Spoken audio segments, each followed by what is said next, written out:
CPM party থেকে 6 নং মনু শ্রীলঙ্কা কেন্দ্রের প্রার্থী।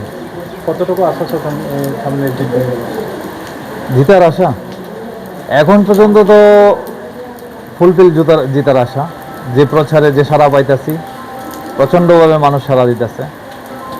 আজকে আমরা নমিনেশন দিতে আইছি, প্রচুর আমাদের সমর্থকরা আইছে, কিন্তু প্রাকৃতিক দুর্যোগ দেখতেছেন, আমাদের প্রোগ্রামটা আমরা ঠিকমতো করতে পারছি না। এই বৃষ্টি, প্রাকৃতিক দুর্যোগ, তুফান উপেক্ষা করেই আমাদের আজকের এই র্যালি টেলি হয়েছে। তো একটু ব্যাঘাত ঘটছে আমাদের প্রচার ইয়ের মধ্যে। এবার প্রথম নাকি আগেও? আমি তো এই প্রথম আমার নমিনেশন। কেমন লাগলো? ভালো লাগলো, খুবই ভালো লাগলো। আপনি জিতার পরে প্রথম কাজ কি হবে? প্রথম কাজ আমার এলাকার মধ্যে যে সমস্ত সমস্যাগুলো আছে এগুলো নিয়ে আমি মানুষের সঙ্গে কথা বলবো। আমরা যে প্রচারে যাওয়ার পরে যে মানুষ যেগুলো সমস্যা তুলে ধরছেন এগুলো নিয়ে কাজ করার চেষ্টা করব। আর আপনারা তো জানেনই, সবচেয়ে দরকার বেশি শান্তি এবং সম্প্রীতি রক্ষা করা।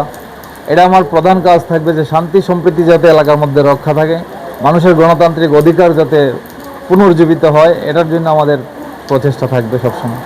অনেকটা সোশ্যাল মিডিয়াতে আজকে দেখা গেছে যে সিপিএম প্রার্থী নমিনেশন দিতে গিয়ে রাস্তার বাধাপ্রাপ্ত করা হয়েছে, এটা নিয়ে কি বলবেন? এটা তো আমাদের এখানে হয়েছে না এরকম কিছু, যেখানে যেখানে এসে এই জন্যই তো বললাম যে আজকের দিনে গণতন্ত্র আমাদের যেভাবে করা হইতেছে, আমরা গণতন্ত্র পুনরুদ্ধার করার লড়াই নামছি। সবখানেই আমাদের লড়াই একটাই, এই রাজ্যের মধ্যে শান্তি সম্প্রীতি বজায় রাখা এবং গণতন্ত্র পুনরুদ্ধার। এটা আমাদের করতেই লাগবো। এই লক্ষ্যেই মানুষ সবাই আমাদের সঙ্গে আছে, সবাই পাশে দাঁড়াইতেছে।